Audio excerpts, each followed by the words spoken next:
जब सृष्टि की निर्मित की, जब सृष्टि को बनाया, तब आखिर में लास्ट में क्या बनाया? लोकर फटाफट, अभी हम लोग वचन में जा रहे हैं। हाँ, किसको बनाया? मनुष्य को। पहले मनुष्य को क्यों नहीं बनाया? आधी देवाने माणसाला का नहीं बनवलं, आधी सृष्टि का बनवली। हर प्रकार से प्रभु ने इंसान को बनाने से पहले उसको लगने वाले सारे जरूरतों को सारे जरूरतों का पहले प्रभु ने इंतजाम किया। हर एक चीज जो मनुष्य चाहता है, हर एक चीज जो मनुष्य को चाहिए या उसके मन में, उसके जहन में आ सकते है, उसका पूरा पूरा बंदोबस्त प्रभु ने करके रखा, फिर जाके उसने मनुष्य को बनाया। हालेलुया। ये परमेश्वर का अपनापन है कि पहले वो आपको आशीष देना चाहते हैं। आप जन्म लेने से पहले, वो सारे बंदोबस्त को करना चाहता है, या बंदोबस्त को करके रखता है। Hallelujah, hallelujah. वो उसके प्यार को दर्शाता है, वो उसके वो क्या है मतलब सार्वभौमत्व जो है, सार्वभौम परमेश्वर मतलब सारे सृष्टि का जो करता है, जो सब कुछ है, जिसमें सारी चीजें है, वो प्रकट करता है कि परमेश्वर को किसी बात की घटी या उसके पास किसी बात की कमी नहीं है। वो हर एक चीज से तृप्त यानी भरपूरी से परमेश्वर के पास है। हालेलुया। प्रियो, कुछ साल पहले हम सबका जन्म हो गया। कोई 40 साल का, कोई 50 साल का, कोई 30 साल, 20 साल, छोटे कम अधिक उम्र के हम लोग हैं। तो कुछ साल पहले हमारा जन्म हुआ, कुछ साल पहले हम लोग इस धरती पर आए।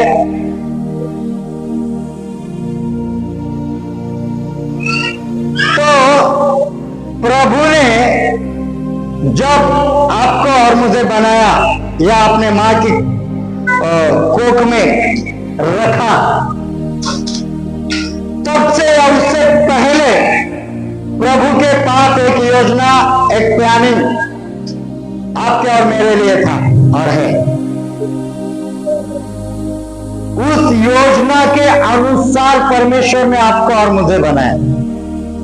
आपकी हाइट कितनी होनी चाहिए, आप कितने नाटे होने चाहिए, आपका कलर काला या गोरा होना चाहिए, आप कितने सुंदर दिखने चाहिए, कितने कम सुंदर दिखने चाहिए, कौन से घर में पैदा होने चाहिए, आपके मम्मी पापा कौन होने चाहिए, कौन से देश में आपका जन्म होना चाहिए, आपका जन्म का समय, आपके मरने का समय क्या होना चाहिए, आप किस आशीष के भागीदार होने चाहिए, सारी चीजों का पूरा एक प्लान, एक योजना, पूरी तरह से एक पैकेज परमेश्वर ने आपको आपकी माँ की पेट में, उनकी कोख में जन्म मतलब रखने से पहले एक पैकेज को परमेश्वर क्या करता है, तैयार रखता है आपके लिए।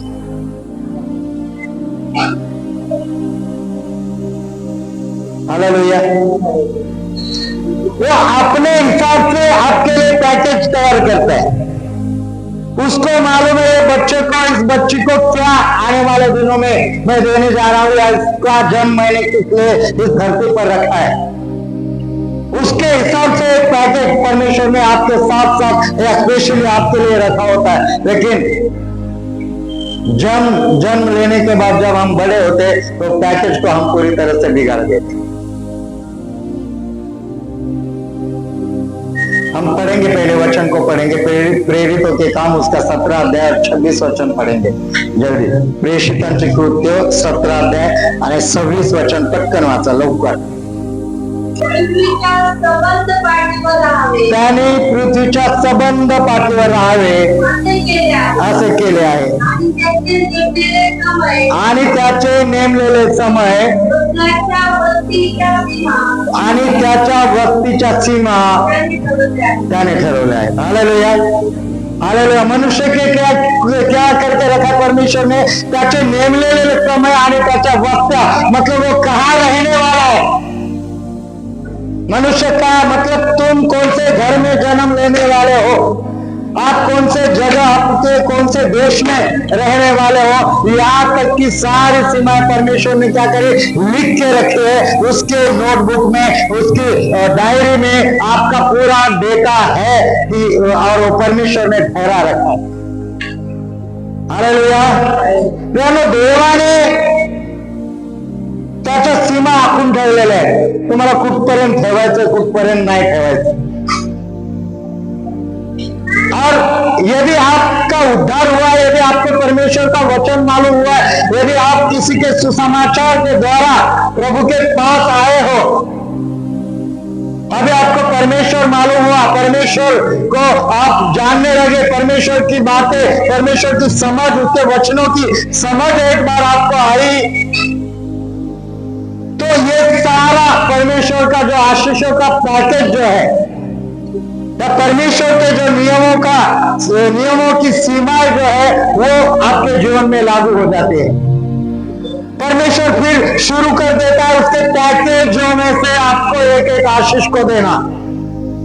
परमेश्वर शुरू कर देता है जो आशीषों को, आपके जीवन में जो आशीष मिलने चाहिए थी, जो रुकी हुई थी, वो अब आपके जीवन में मिलना क्या हो जाती है, स्टार्ट हो जाती है जब प्रभु के पास आप आते हैं।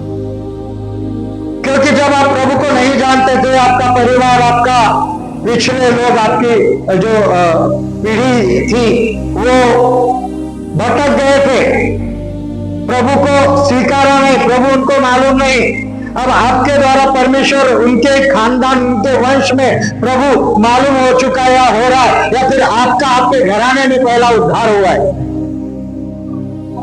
तो जिस काम के लिए, जिस योजना के तहत प्रभु ने आपको आशीषों के लिए चुना था, जो पैकेज प्रभु ने आपके लिए रखा था, वो आशीषों को परमेश्वर आप प्रभु में आने के बाद देना क्या करता है, स्टार्ट करता है, शुरू करता है। अभी आप प्रभु के घराने के हो गए, आप अभी प्रभु के राज्य के हो गए, आप अभी कोई पर्याय नहीं, लेकिन आप प्रभु परमेश्वर की निज प्रजा, चुने हैं लोग हो गए। अब आपका हक बनता है कि प्रभु से मिलने वाली वो सारी आशीषों को आप ग्रहण करें, क्योंकि प्रभु ने आपको क्या किया है, आपकी सारी सीमाओं को क्या करा है, लिख के रखा है। प्रभु ने आपको मां की कोख में रखने से पहले आपका इंतजाम किया है। आपका कलर, आपकी हाइट, आप लड़का लड़की जो भी क्या बनने वाले हो, सारे प्रभु ने पहले से ही आपके मां की कोख में रखने से पहले आपको छोड़ दिया है। और जब मनुष्य को इंसान ने बनाया था तो सबसे पहले उसने उस मनुष्य के बंदोबस्त को पूरा किया था, जो जो उसको लगेगा सारे। अब हमारा जन्म हुआ, अभी हम धरती पे आए, आता आमचं डोकं आमचं 10 दिशेने धावायला लागलं। किती दिशेने धावायला लागलं? पूर्वेवाला एक सांगतोय, पश्चिमेवाला एक सांगतोय, दक्षिण उत्तरवाला एक सांगतोय, उपदिशा ज्या आहेत त्या वेगवेगळ्या सांगतायत। आम्ही आमचं डोकं त्या दिशेने, हमारा दिमाग वो दिशाओं में हम लोग क्या करने लगे, लेके जाने लगे। अब हम परमेश्वर के रास्ते से भटक गए, परमेश्वर के आशीषों से क्या हो गए, भटक गए। जबकि लिखा परमेश्वर ने आपके सारे सीमाओं को नियमित करके रखा है, लिख के रखा है कि आपके जीवन में ऐसा होना चाहिए। जब परमेश्वर ने आपके जीवन में ऐसा होना चाहिए रखा है, तो हम उसे क्या करते, बिगाड़ देते। मुझे एक बात बताओ, क्या परमेश्वर की इच्छा की जवानी में मर जाओ? फॉर एक्झाम्पल, तरुणपणात किंवा लहान बाळ लेकरं असताना त्यांनी मरावं असं देवाची इच्छा आहे का कोणत्याही वचनानुसार? तो कभी कोई एक्सीडेंट में मर जाता है, कभी कोई किसी को मार डालता है। तो प्रभु की योजना उसमें लिखा था कि ये इतने दिनों जिएगा, या फिर उतना उसका प्रभु ने रखा है उसका जीवन। लेकिन मर्डर उसका क्यों हुआ? तो उसने हरकतें वैसी कुछ की, इसलिए किसी ने उसको क्या किया, मार डाला। एक्सीडेंट इसलिए हुआ कि वो ट्रैफिक रूल को फॉलो नहीं कर रहा था, नियमों का क्या कर रहा है, वो उल्लंघन कर रहा है, इसलिए वो क्या हो रहा है। अगर नियम में चलता तो एक्सीडेंट में नहीं मारा जाता, अगर वो अपने आप को सही ढंग से जीवन जीता था तो कोई भी आके उसको मार नहीं डालता था। लेकिन ऐसा हो रहा है, ऐसा होता है। स्वयं प्रियो, भले आपका मर्डर कोई नहीं कर रहा है या फिर आप ट्रैफिक रूल को अच्छे से फॉलो कर रहे हो, लेकिन परमेश्वर के रूल को अगर आप फॉलो नहीं कर रहे हो, परमेश्वर के रूल्स नियम परमेश्वर के वचन में, उसको अगर आप फॉलो नहीं कर रहे हो तो परमेश्वर के आशीषों को आप क्या कर रहे हो, अनदेखा कर रहे। मतलब जो रूल्स के हिसाब से आपको क्या मिलनी थी, आशीष मिलनी थी, रूल्स के हिसाब से आपके ऊपर बरकतें आनी थी, वही आप फॉलो नहीं कर रहे हो तो आशीष भी जो उसके बच्चे के लिए प्रभु ने रखी वो आपके जीवन में लागू। तो प्रभु जिम्मेदार है कि यहाँ पर प्रभु जिम्मेदार है कि आपको आशीष नहीं मिल रहा तो परमेश्वर जिम्मेदार है। देवाकडे मी गेलो, मी गेली, मी प्रार्थना केले, मी उपवास केले, मी इतकं हानवास केला, मी देवासाठी हे करून बोलली, काहीच झालं नाही, ते काहीच करू नको। देवाच्या वचनाचे रूल काय कर, फॉलो कर, म्हणजे देव तुला आशीर्वादित करेल। Hallelujah, hallelujah. प्रियो, हम लोग एक वचन पढ़ेंगे फिर मैं बोलता हूं। हम भजन संहिता 139 पढ़ेंगे, 139 वाचा। मला वाटतंय 17 वचन वाचून बघा, 17 वचन, 139 थोडं आधी 16 वाच मग। तेरी आंखों ने मेरे पेड़ों तक को देखा। हाँ, क्या? तेरी आंखों ने, क्या मेरी आंखों ने? तेरी आंखों ने मेरे बेडौल तत्व को देखा और मेरे सब अंगों दिन दिन बनते जाते थे, मेरे सब अंग दिन दिन बनते जाते थे, वे रच जाने से पहले तेरी पुस्तक में लिखे। बेडौल तत्व को परमेश्वर के आंखों ने देखा, स्तोत्रकर्ता कहता है। मतलब क्या, आपको रखने से पहले, आपको माँ के कोख में रखने से पहले बेडौल मतलब उसका कोई आकार नहीं था, जब आप बने नहीं थे। बेडौल तत्व जब आपका रचना, आप कौन हो, क्या हो, कुछ नहीं था, तब स्तोत्रकर्ता कहता कि तेरे आंखों ने मुझे देखा है। मेरे अंग जो दिन ब दिन बनते जाते थे वो तुझे पता है, वो मेरे अंगों को तूने देखा है, या फिर मेरे सारे रचना को तूने अपने वही में, अपने डायरी में क्या किया है, लिखिए। इतना महान परमेश्वर, इतना प्यार करने वाला आपका और मेरा खुद है। हालेलुया। आज के पीढ़ी में, आज के साइंटिस्ट युग में है, कुछ लोग हॉस्पिटल में देखते ना, लड़का है लड़की है, पूर्ण तयार झाल्यानंतर किंवा काही महिने गेल्यानंतर त्यांना त्या मशीनद्वारे त्याच्यातून ते कळतं, परंतु जेव्हा आकारच नसतो तेव्हा माझ्या डोळ्याची नजर तुमच्यावर आणि माझ्यावर पडते, त्या उदरात ठेवलेल्या लेकरावर पडते। तेव्हापासून जसं जसं तुमचं अंग बनत चालतं तसं तसं देव तुमच्या तयारीला तो आधीच म्हणजे ऑलरेडी त्याने केलेलंच असतं, पण जसं जसं ह्या जगामध्ये तुमचं येण्याची तयारी चालू असते तसा तसा देव त्याची नजर तुमच्यावर असते आणि त्याच्या नजरेवर तो तुमची काळजी घेत असतो। असा तुमचा आणि माझा देव। उसको पता है कि तुम्हें क्या चाहिए, उसको पता है कि तुम्हारे लिए क्या करना है, उसको पता है कि तुम्हारा जन्म कहाँ होना चाहिए, कैसे तुम दिखने चाहिए और किस तरह के आशीष तुम्हारे लिए होने चाहिए, वो उसको पता है, उस पर तय करके रखा है। अगर बिगड़ कोई रहा है तो तुम बिगड़ रहे हो तुम्हारे जन्म होने के बाद, तुम बिगड़ रहे हो तुम्हारे धरती पे आने के बाद, तुम बिगड़ रहे हो संसार के सारे ज्ञान बुद्धि को लेने के बाद कि परमेश्वर नहीं है, ये सब झूठ है, ये सब गलत है। ऐसा कभी होता है क्या? ऐसा ही होता है। रात को मैं सोच रहा था ये यूनिवर्स के बारे में, और मैं कल वॉकिंग के लिए गया था, तब मैं देख रहा था कि चांद है ऊपर। और जब हमारा कुछ 1 वर्ष पूर्वी किती महिने झाले हमारे इंडिया की इसरो ने वो चंद्रयान भेजा था, किती महिने झाले 2024 मध्ये, पण महिने झाले असतील ना। अरे चंद्रयान पाठवलं की आपल्या देशाने, नहीं पाठवलं ना, आता काय महिने झाले ना। तो जब वो गया, तो जब हम लोगों ने देखा, आप लोगों ने, तो अगर मतलब चांद्रयान उसके ऊपर चंद्र पे उतरने के बाद उसके सामने बिलकुल पृथ्वी दिखती है, ऐसा बघितलं का तुम्ही? त्याच्या समोर दिसते ना पृथ्वी, चंद्रावर राहिलं तर त्याच्या समोर पृथ्वी गोल फिरताना बरोबर दिसते, असं चित्र आहे। पण मग मी विचार करत होतो, जर ती चंद्राहून समोरासमोर दिसते, मग आम्ही पृथ्वीवर असताना तो चंद्रावर का दिसतो? मला त्याचं गणितच लागत नाही, म्हणजे अजून मी काय स्टडी नाही केला, लेकिन वो सवाल है, चंद्रावरून पृथ्वी काय होते बरोबर समोर दिसते, लेकिन अभी हम धरती पे है, तो वो हमारे सामने की मतलब आमच्या डोक्यावर काय चंद्र, ऐसा सवाल आया।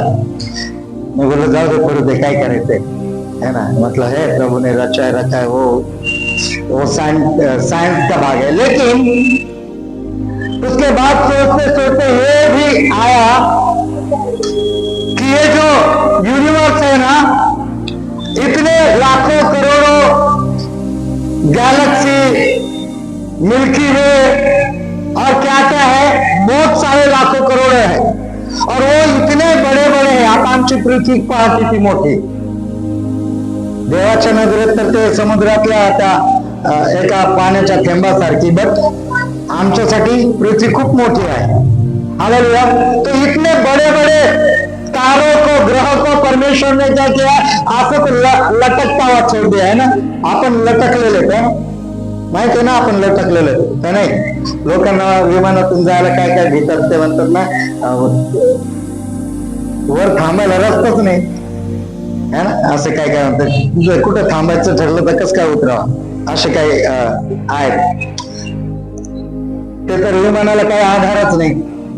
अरे मग पृथ्वीला कोणता आधार आहे?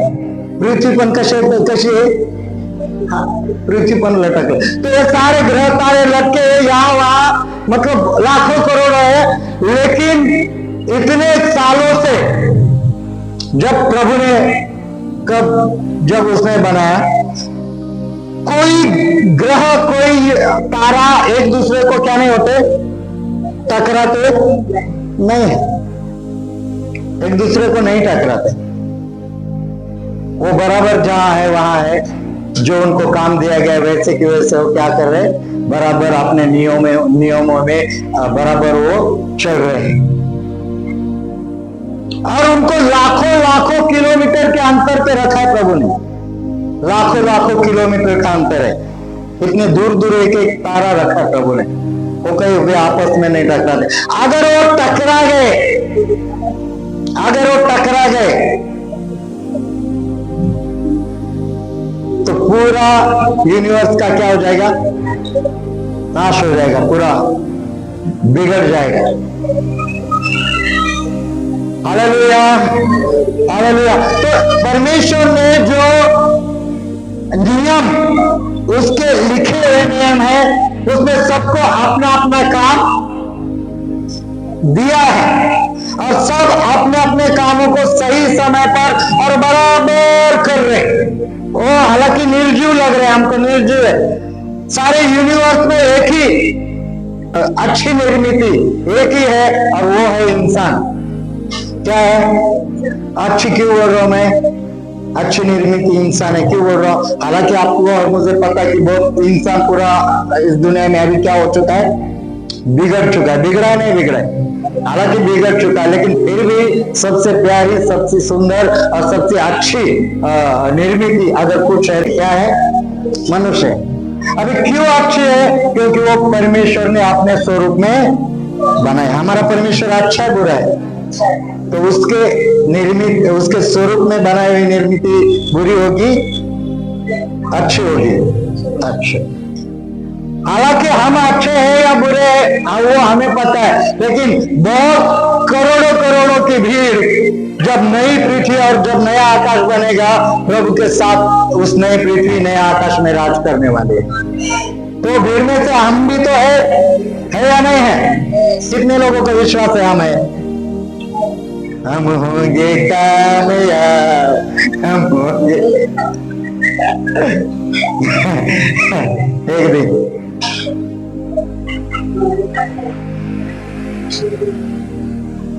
उसको होने के लिए हमें आशीषित होना है। क्या करना है हमें? उसको होने के लिए क्या होना है? अब आशीषित कैसे होंगे? एक हमारे सामने बेस्ट उदाहरण है, वो उदाहरण मैं बोल के खत्म करता हूं।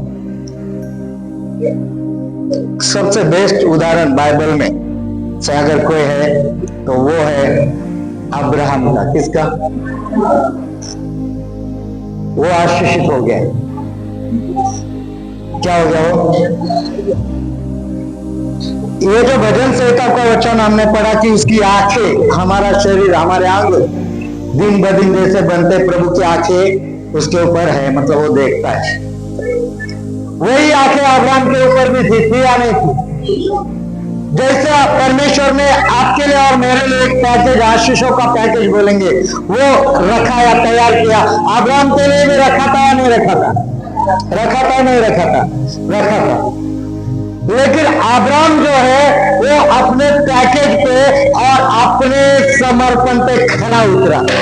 परफेक्ट उतरा नहीं उतरा?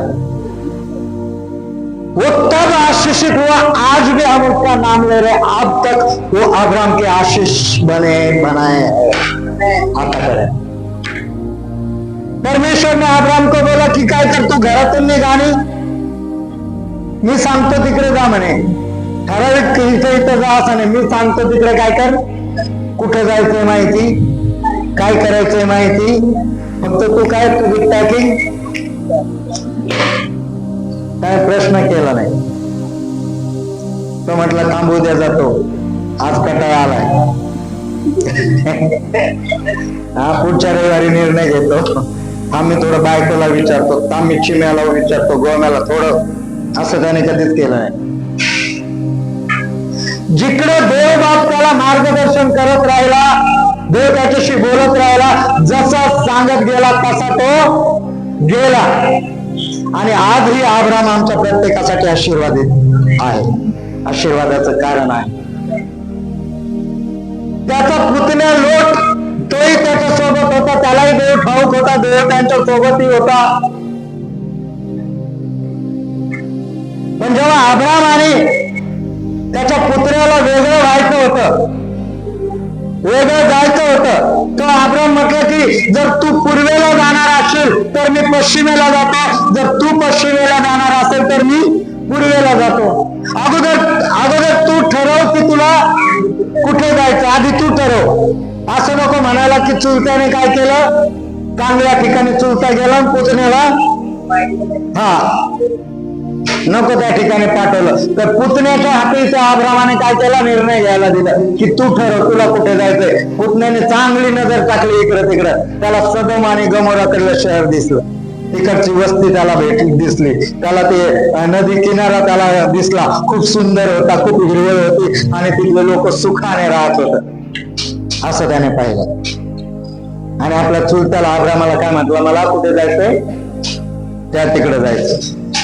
ठीक आहे, मग त्याला माहित कुठं जायचं माहिती नाही, याला देव बोलला इकडे जा, तिकडे तो आपला निघायचं, तिकडे हिरवळ आहे, तिकडे सुकी जमीन आहे, तिकडे पाणी आहे नाही आहे, काय काय काय काय कुछ नाही, कुछ मालूम नहीं। हालेलुया। आपको पता है जो लोग हरी भरी वादियों को देख के, अच्छे पानी को देख के, भेड़ बकरियों को देख के जो शहर में, जो गांव में गया, वो कौन सा गांव और क्या हुआ? हाँ हाँ, वही सदोम और अमोरा। सदोम आणि गमोरा बदललेलं नाव. परमेश्वराच्या शापामुळे काय झालं? अग्नी आणि गंधकाचा पाऊस त्या शहरावर देवाने पाठवला आणि ते शहर, तो मनुष्य को लगता कि उधर जाने से, वो करने से बहुत हरा भरा मेरा जीवन हो जाएगा, आशीषित हो जाएगा. जब संसार की बातों को आप देखते देखते प्रभु के पैकेज को भूल जाते कि प्रभु ने आपके लिए क्या रखा है, वो अगर आप भूल जाते और इस तरह के अपने मन गलत बातों को या क्या फायदा है, जब आप अपने दिमाग से करने लगते तो नंतर मग तिकडे असा गंधक आणि अग्नीचा पाऊस पडतो.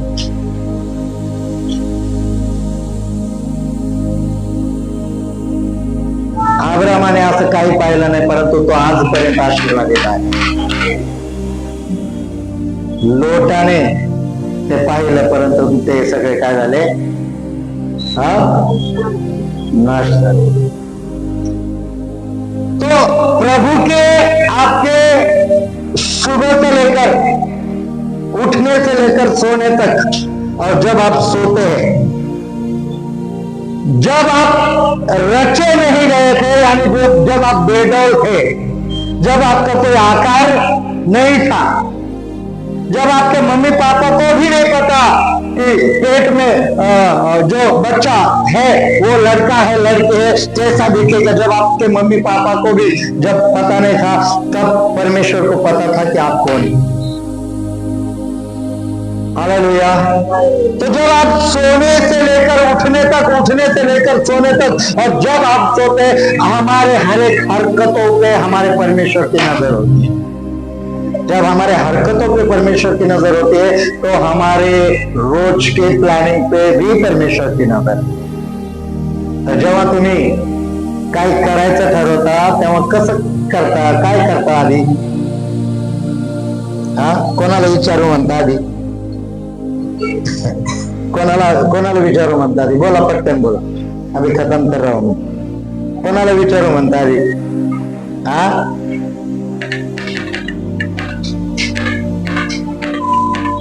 गाडी घ्यायची तर कोणाला विचारू म्हणायचं आधी? गुगलला विचारू.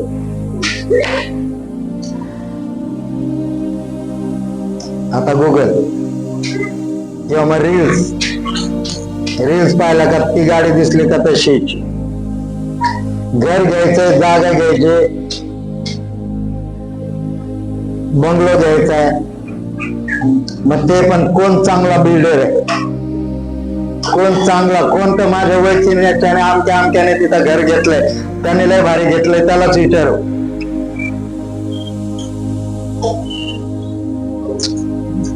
हालेलुया.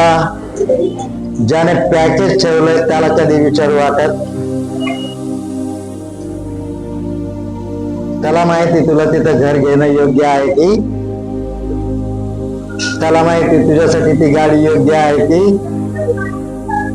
तू जिथे पैसा टाकत आहे तिथं तुला ते पैसा टाकण्याची जागा, ते ठिकाण, ते स्थान तुझ्यासाठी योग्य आहे की?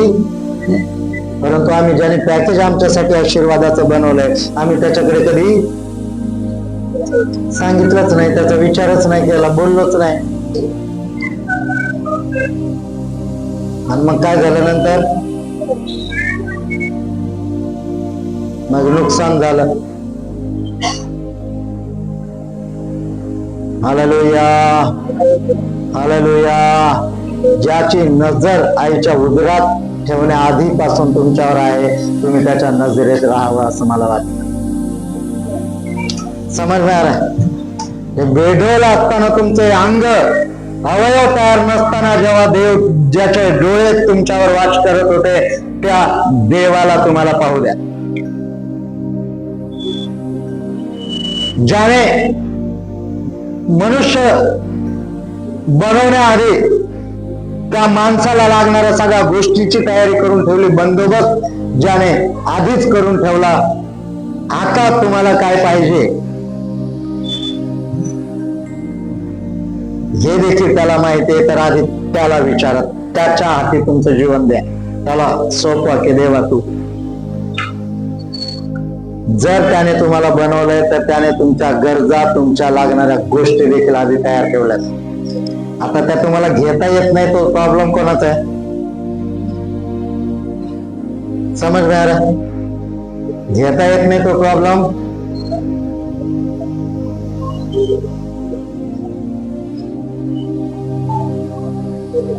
परमेश्वर महान है. हम प्रभु को छोड़ कुछ भी आशीष नहीं पा सकते. सारी ताकत लाओ. आपकी ज्ञान, आपकी बुद्धि, आपकी होशियारी, आपकी कितनी पढ़ाई लिखाई, आप कितने धनवान हैं, आपके पास कितना बैलेंस है, आपने कितने घर लिए हैं, आपकी गाड़ी आपके दरवाजे पे कितनी खड़ी है ना? ये जेव्हा स्वतःला पाहाल तेव्हा खऱ्या अर्थाने तेव्हा कळेल की काहीच नाही. हालेलुया. अब मतलब मैं बंद कर रहा हूं, आगे अगुवाई नहीं हो रहा है, लेकिन एक सवाल कि हम लोग क्या निर्णय लेके जाएंगे घरी जाताना? काय निर्णय घेऊन आम्ही जायचं? प्रभू, सकाळी झोपेतून उठल्यानंतर जे मला काही करायचं किंवा जे काम आजच्या दिवसासाठी माझ्या हाती आहे ते काम, उस काम को मैं तेरे हाथ में सौंपता हूं. प्रभू, तू मुझे अगुवाई कर. नक्कीच देवबाप तुम्हाला मार्गदर्शन करणार किंवा तुमचं ते काम जर तुमचं नुकसान होणार असेल तर देवबाप तुम्हाला त्या कामात उतरूच देणार नाही, आधीच तो तुम्हाला ओढून घे.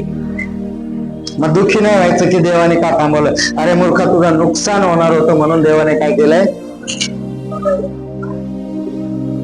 थँक्स, धन्यवाद म्हणा त्या देवाला. Hallelujah, hallelujah. आप आपके बच्चों को स्कूल में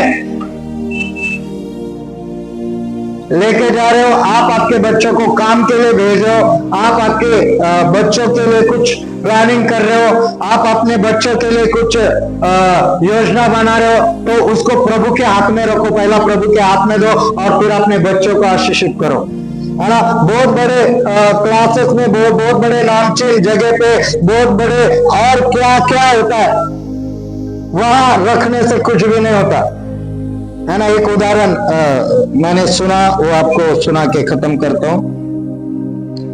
मतलब आपको पता है सबसे ज्ञानी इस संसार में कौन से लोग हैं? यहूदी लोग सबसे ज्यादा. हाँ, यहूदी लोग सबसे ज्यादा. तो आप जो मोबाइल यूज कर रहे हैं ना, पहली निर्मिति यहूदी लोगों की. किसकी है? अगर आप मेडिसिन, दवाई भी खाते हैं ना, तो सबसे पहली निर्मिति किसकी है? आपके कंप्यूटर, लैपटॉप में जो सॉफ्टवेयर लगते हैं ना, वो उसकी निर्मिति यहूदी लोगों की. अगर आकाश में सैटेलाइट या कुछ भेजा है तो पहली निर्मिति किसकी है? हाँ, यहूदी लोग. दुनिया में सबसे ज्यादा पोस्ट पे बैठे हैं, सबसे ज्यादा लोग अगर कोई है सबसे बड़े पोस्ट पे, तो वो कौन से लोग हैं? यहूदी लोग. यहूदी लोग अपने देश से सबसे पहले ईमानदार है. आपको वहां गद्दार नहीं मिलेगा अपने देश के प्रति. तो सवाल ये आता है कि वो उन लोग क्यों इतने मतलब ज्ञानी, बुद्धिमान, या फिर क्यों इतने सारे क्षेत्रों में आगे? यहूदी लोगों की पहले से एक प्रथा आहे. यहूदी लोकांची पहिल्यापासून एक प्रथा आहे, जसे आपल्याला एसाव आणि याकूबाच्या जीवनात दिसते. तो अभी आपके दिमाग में आया होगा, क्या है वो? क्या है? बाप अपने बच्चों को क्या करता है? क्या करता है? आशीष देता है. तो वहां की एक प्रथा, सुबह उठने के बाद हर माँ बाप अपने बच्चों को बुला के उनको क्या करते? आशीष देते. दररोज काय करतात? मेरा बेटा आशीषित हो, मेरी बेटी आशीषित हो, मेरा बेटा मेरी बेटी बुद्धिमान हो, ज्ञानी हो, दुनिया की सारी तरक्कियों में वो आशीष पाए, वो हर एक बातों में मुझे जो भी आशीष है वो हर दिन उठ के अपने बच्चों को ऊपर वो आशीषों को क्या करते हाँ घोषित करते, बोलते. फक्त असं एकटातच नाही, त्यांच्या डोक्यावर हात ठेवून प्रॉपरली कबूल करून तोंडातून आवाज बाहेर मुखातून निघून ते त्यांच्या लेकराला आशीर्वादित करतात. आणि म्हणून जगात सगळ्यात जास्त हे जे काय बुद्धिमान, ज्ञानी, हुशार, आशीर्वादित जर कोणी असेल तर ते यहुदी लोक आहेत. आम्ही भारतीय उठल्यावर काय करतो सकाळी?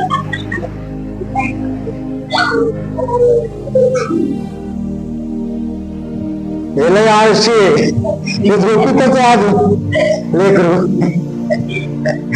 हे लय आळशी हे लय पनवती आहे, याला काम धंदा नको, याला शाळेचं वेळ नाही, याला अभ्यासाचं वेळ नाही, याच्या जीवनात काहीच नाही होणार, हे भिकच मागेन. सकाळी काय बापा उठल्या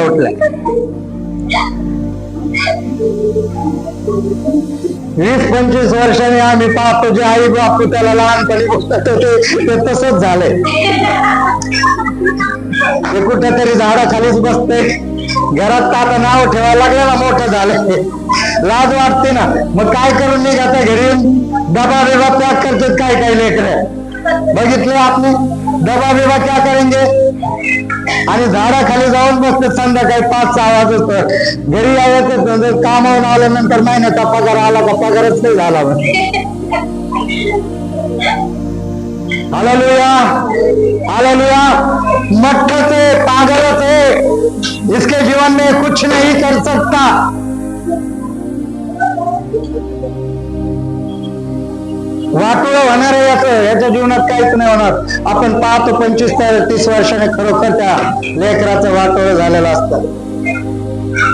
एटलीस्ट प्रियो मला बंद करो, एटलीस्ट प्रियो आप प्रभु के लोग हो, आपके रिलेटिव कर रहे नहीं कर रहे वो उनकी बात है, बाप की बात है, उन लोग उद्धार होगा नहीं होगा वो बात. लेकिन जो आप लोग यहाँ पर बैठे हैं ये वचन सुनने के बाद अपने बच्चों पर, अपने परिवार वालों पर ये घोषणा करो कि परमेश्वर ने तुझे रचने से पहले उसकी आंखें तुझ पर है. तुझे माँ की कोख में से बाहर आने से पहले, संसार में आने से पहले तेरे लगने वाले सारे जरूरतों को मेरे परमेश्वर ने पूरा करके रखा है. तू आशीषित है, तू बुद्धिमान है, तू ज्ञानी है, तू सुरक्षित है, परमेश्वर की भरपूरी तेरे जीवन के ऊपर है. लेकरा बाळांना, आपल्या लोकांना उठल्यावर आशीर्वाद द्यायला सुरू करा. तुम्ही पाहाल की तुमचे लेकर तरक्की करत आहेत, तुम्ही पाहाल की तुमच्या घरातले लोक तरक्की करत आहेत. त्यांना शाप देऊन उठू नका, त्यांना पनवती म्हणून उठू नका, त्यांना काहीतरी आळशी आहे किंवा वाईट अशा शिव्या देऊन त्यांना घाण बोलून उठू नका. तर आशीर्वादाचा वर्षाव तुम्ही तुमच्या लोकांवर करा, म्हणजे ते आशीर्वादित होते. तुम्ही जर तुम्हाला वाटतं की तुमची पिढी आशीर्वादित पाहायचं तर देवाच्या वचनानुसार तुम्ही तुमच्या लेकरा बाळांना आशीर्वाद द्या. जर तुम्हाला पाहायचे की तुमची नाश झालेली पिढी जर पाहायची असेल तर त्यांना रोज जसं तुम्ही आतापर्यंत केलं त्याला कंटिन्यू, टू बी कंटिन्यू. काहीच तुम्हाला वेगळं करायची गरज नाही, काहीच वेगळं काहीच करू नका, जसे तसेच करा. पाणी आणून टाकत धडधडा, हा मेला गेला याच हो. Hallelujah hallelujah. मेरी वाइफ कभी कभी सब लोग को गुस्से में कुछ बोलते हैं ना, मतलब निगेटिव्ह, म्हणजे पोरीचं कसं होईल असे. आता मी तिचे गुन्हा गिनत नाही, पण समजून घ्या है ना, घरातल्या गोष्टी असतात. तो अगर वो कभी कभी बोलते हैं ना तो उसी समय, शायद उनको पता नहीं लेकिन मैं उसके मुंह से निकली हुई निगेटिव्ह बातों को यीशु के नाम में वही म्हणजे माझ्यावर कानावर जर का पडलं की कांताने काहीतरी सल्लोसाठी साईसाठी काहीतरी बोलली, त्याच वेळी मी येशूच्या नावात ते नकारात्मक गोष्टी खारिज करतो. तो येशूच्या नावात तिच्या मुखातून आलेले शब्द लेकरांच्या जीवनातले मी नाश करतो आणि मी माझ्या लेकरांना प्रभू येशूच्या नावात आशीर्वाद देतो. मतलब एक करता हूं मैं, रियल फॅक्ट आहे. आता हवेतल्या गोष्टी नाही सांगत, रिअल कर. हालेलुया। तो मेरा बच्चे आशीषित है और वो आशीषित रहेंगे। हालेलुया। आप भी आपके जीवन में, क्योंकि परमेश्वर की नजर, आशीष की नजर हमारे परमेश्वर की हमारे ऊपर आहे. आमच्या देवाची कपटी नजर असेल का? कसं वाढते आता याला येऊ दे जन्माला आणि बाहेर येऊ दे, आता बघ मी याचा कसं वाटोळं करतो, अशी नजर असेल का आपल्या देवाची? त्याची नजर किती प्रेमाची असेल, किती आशीर्वादाची त्याची नजर असेल, किती दयेची असेल, किती मी या लेकरासाठी काय काय करा म्हणून देवाची नजर असेल, त्यानो ती नजर आम्ही आमच्या लेकरा बाळावर, आमच्या परिवारावर आणतो. Hallelujah, hallelujah. तो आइए अपने आंखों को बंद करें. जितना भी समझ में आया है उतना हम प्रार्थना करेंगे, हम प्रभु की आराधना करेंगे, हम प्रभु का धन्यवाद करेंगे वचनों के लिए.